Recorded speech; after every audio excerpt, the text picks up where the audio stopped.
This is Letter from America. Today's topic is United Nations report. Zanu PF contributed 73% and police 16% of politically motivated violence in Zimbabwe.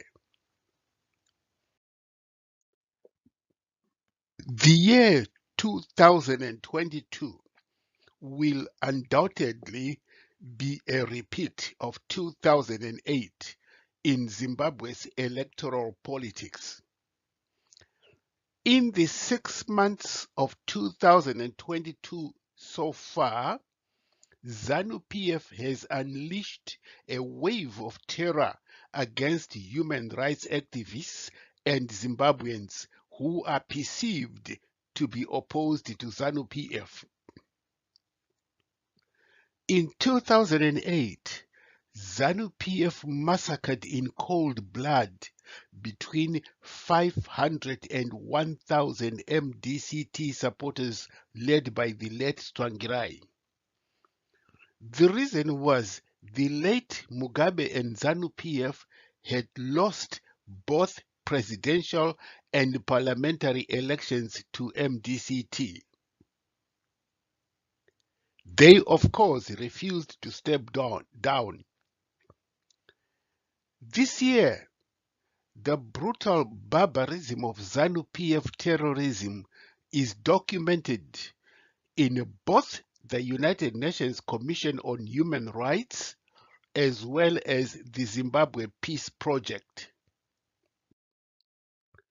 What is significant is that the international community is monitoring even more closely the situation in Zimbabwe and is increasingly becoming aware that Mnangagwa and Zanu PF have absolutely no intention of respecting human rights in the country. It must have come as no surprise to anyone when the United Nations Periodic Review on Human Rights highlighted the continuing human rights abuses in Zimbabwe.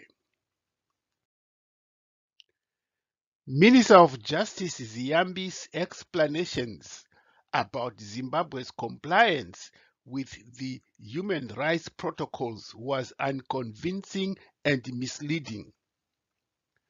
While delegates from African and some Asian countries praised Zimbabwe for its court treatment of human rights, the Western countries, including the United States, Britain, and European countries, were critical of the gross abuses perpetrated by Zanu PF government, the party, and its militant thugs on mostly supporters of the Triple C. The Human Rights Commission report was very clear on the extent the Zanu PF government has violated in every conceivable way human rights of the Zimbabweans. The statement read, "The administration of Mnangagwa failed to take meaningful steps to uphold human rights and ensure justice for serious abuses primarily committed by security forces in 2021. There has been no accountability for abuses by security forces, including the August 2018 post-election violence and killings and rapes during the 2019 protests." The statement continued, "Abductions, torture, arbitrary arrests, and other abuses against opposition politicians and activists have not been meaningfully investigated. The government has yet to establish an independent complaint system as provided for in the Zimbabwe's constitution to receive and investigate public complaints against security services. Against this background, the United States, United Kingdom, and European Union all renewed targeted sanctions against Zimbabwe for serious human rights abuses by security forces, corruption, and failure to ensure justice for past abuses.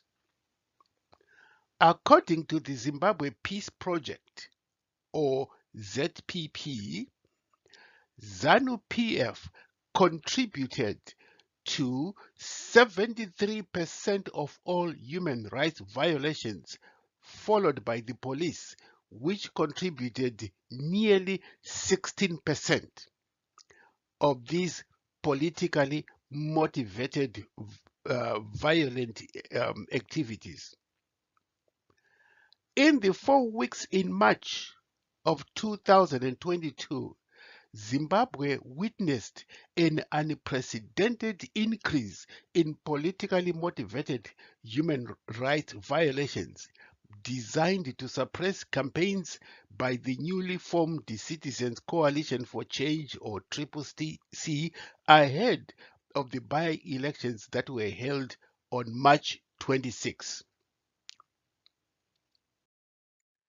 The Zimbabwe Peace Project report stated that it was clear that Emmerson Mnangagwa's administration was not prepared or willing to ensure free, fair, and open political and human rights friendly environment, and was prepared to do anything by hook or by crook to take advantage of incumbency at the election time.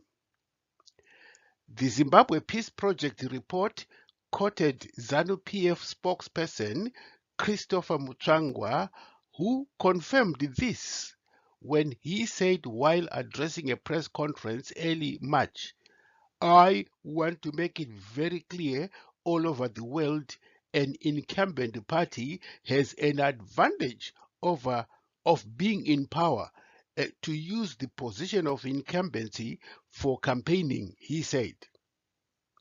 Mutsvangwa added that those that felt the state broadcaster, the Zimbabwe Broadcasting Corporation, was not covering opposition political party rallies should form their own media houses. This statement by Mutsvangwa was a direct insult to the Constitution and the laws of the land. The Zimbabwe Peace Project report quoted Section 61, Paragraph 4 of the 2013 Constitution that implores state-controlled media to afford fair opportunity to the presentation of divergent views and dissenting opinions. The Zimbabwe Peace Project report added that Section 160G of the Electoral Act, Chapter 2, Paragraph 13, states that public broadcasters shall afford all political parties and independent candidates contesting an election such free access to their broadcasting services. It was therefore not a surprise that the ruling ZANU-PF contributed 73% of all human rights violations in the Zimbabwean Peace Project recorded in March, followed by the Zimbabwean Republic Police, which contributed to nearly 16% of human rights violations. The Zimbabwe Peace Project report said about 82% of the citizens were caught up as victims, while about 15% were CCC supporters.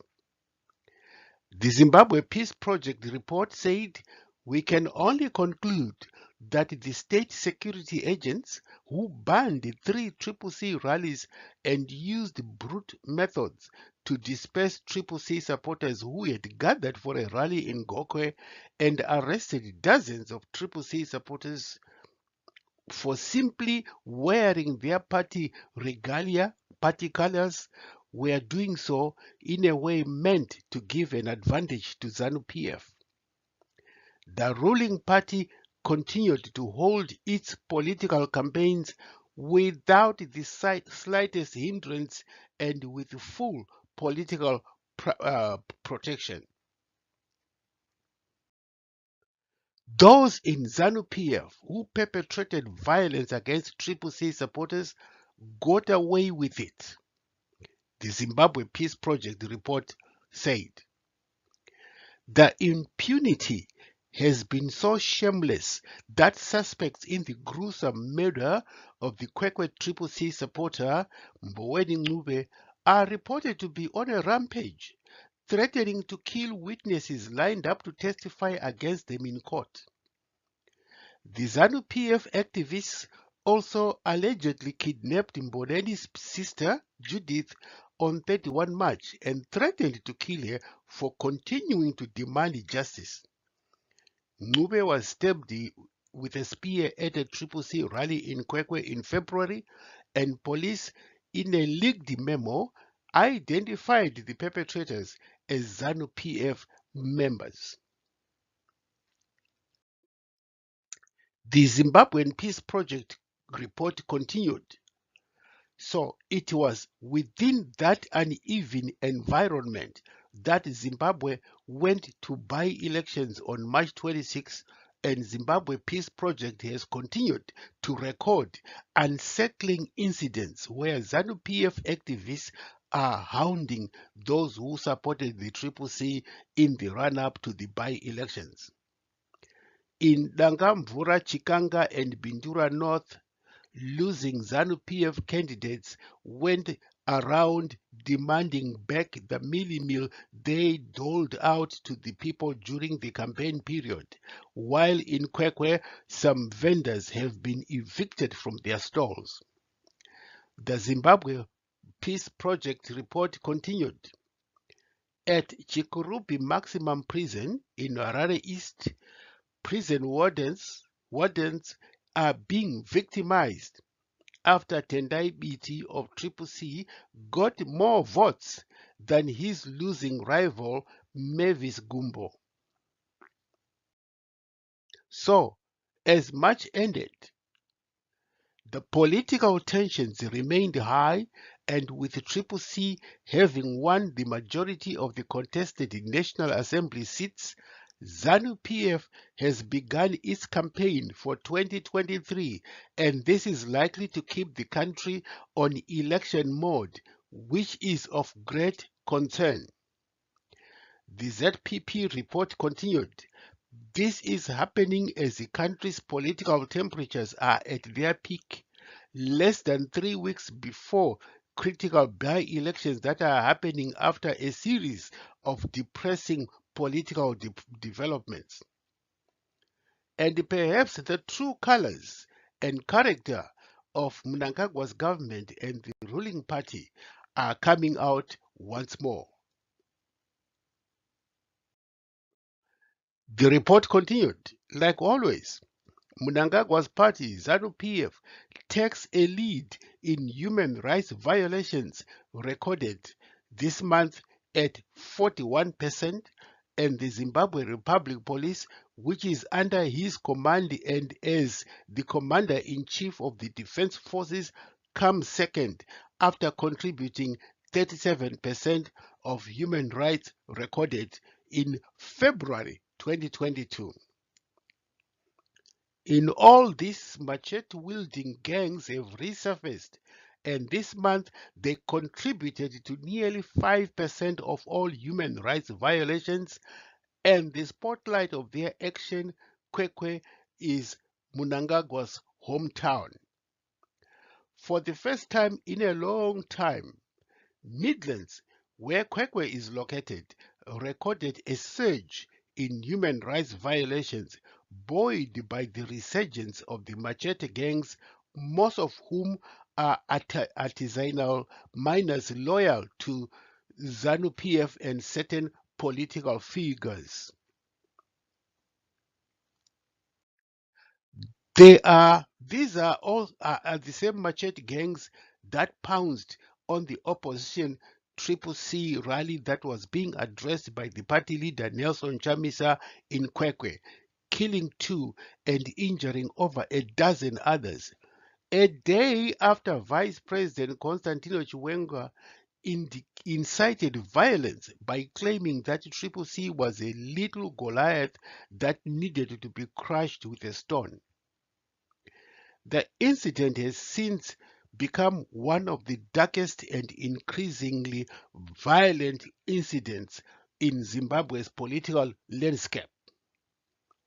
This month, the Zimbabwe Peace Project recorded a significant increase in the profile and scope of the human rights violations recorded. So, while in January, Zimbabwe Peace Project recorded a total of 55 cases of human rights violations, the majority of them were of discrimination during aid processes. And in February, the organization recorded a total of 70 cases, with the majority of them being of political violence that left people injured or dead. In all of this, the majority of victims, about 89%, are ordinary Zimbabweans, with 9% being Triple C supporters. It is unfortunate, the report continued, that Zimbabwean politics continues to be haunted by cases of violence that can be avoided if Zimbabweans were more tolerant. The report continued, we are also concerned by the continued partisan politics of the police, whose mandate is to serve every Zimbabwean. The Zimbabwe Peace Project report noted the irony that the police managed to send a considerable amount of equipment and human resources to stop a Triple C rally in Gokwe, but failed to send enough manpower to protect the legally sanctioned Triple C event in Kwekwe, which was invaded by the Zanu PF gangs and thugs. The Kwekwe incident happened as Triple C activists had to fend off alleged Zanu PF supporters who petrol-bombed a tent set up for a rally in St. Mary's in Chitungwiza. Police have also contributed to human rights violations. Triple C supporters were detained for holding a car rally, whereas supporters of other political parties had car rallies and they were not arrested. Police have also deployed roadblocks in a bid to disrupt opposition political activists wishing to attend rallies of their parties. This was a report by the Zimbabwe Peace Project on human rights violations in Zimbabwe during the first 3 months of 2020. It is part of evidence that has been accumulated by human rights organizations for 42 years of Zanu PF misrule in Zimbabwe. The intensity of political motivated violence this year is predictive of what will happen to the citizens in the period leading to elections in 2023. The strategy by the Zanu PF regime is very clear. It involves arresting leaders or top officials of the Triple C and other human rights activists.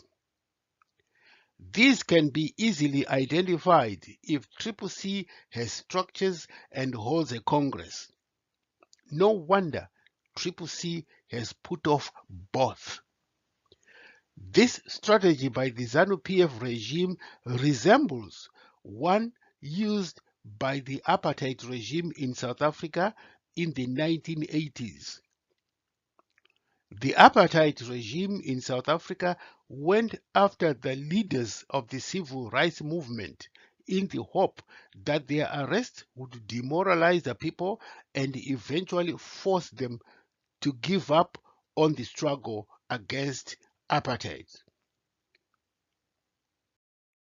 But the civil rights groups in apartheid South Africa organized themselves into the Mass Democratic Movement, or MDM. In 1989, UDF and the Congress of South African Trade Unions, COSATU, began cooperating more closely in a loose alliance called the Mass Democratic Movement, following restrictions on UDF and COSATU by the apartheid government. The movement for the Mass Democratic Movement, or MDM, had no structures and had no recognizable leaders. And this made it very difficult for the South African police and the military to identify and arrest them. MDM rallied under the slogan, "Make Apartheid South Africa Ungovernable." The people of South Africa were effectively running this mass democratic movement. Protests mushroomed all over South Africa, and they spread like wildfire everywhere in South Africa. This reflected the mass democratic movement strategy, reflected the direct participation by the citizens in their own struggle. This led the apartheid president P.W. Botha to accuse the MDM for not encouraging their leaders to meet with him, to which the then Bishop Desmond Tutu replied, "You have detained our leaders." He was referring to the imprisoned Nelson Mandela. There are lessons, perhaps, to be learned for the Zimbabwean struggle against the Mnangagwa dictatorship. Civil society groups like the trade unions, teachers' unions, student unions, and church leaders can work together to facilitate the formation of a mass democratic movement in Zimbabwe. The Zimbabwe mass democratic movement will have no recognizable leadership or structures, but citizens will own the struggle and in their creative ways will find means and methods to fight against the Zanu PF oppression. Triple C has already empowered the citizens and its supporters by calling itself a coalition of citizens. Let the Zimbabwe MDM be the name for the people's struggles against the oppressive rule under Zanu PF. In apartheid South Africa, this MDM strategy worked. In just a few years after its formation, President Botha had a stroke and was very reluctantly replaced by a moderate F.W. de Klerk in 1989. And in less than 5 years, apartheid South Africa gave way to black-ruled South Africa under Nelson Mandela. The MDM strategy is worth trying for the oppressed Zimbabweans. The Zanu PF could fall like a house of cards sooner than later. But when will change come? A Zimbabwean director for an NGO once talked about what he called the Zimbabwe dynamic, meaning change for Zimbabwe will come when it comes. He said it is pointless to pontificate, to guess, to prophesize, to predict, or project the day change for a democratic Zimbabwe will come, he said. However, it can be noted that in South Africa, apartheid lasted from 1948 to 1994. That was 46 years before black-ruled South Africa became a reality. 46 years. Zimbabwe has been under oppressive Zanu rule for 42 years now. This is 4 years shorter than the length of apartheid. This concludes today's broadcast of Letter from America, a weekly in-depth analysis of the situation in Zimbabwe. Thank you for listening.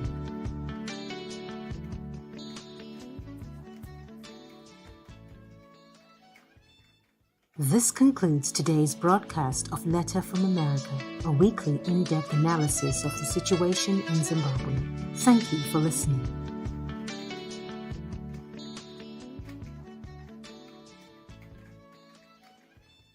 This concludes today's broadcast of Letter from America, a weekly in-depth analysis of the situation in Zimbabwe. Thank you for listening.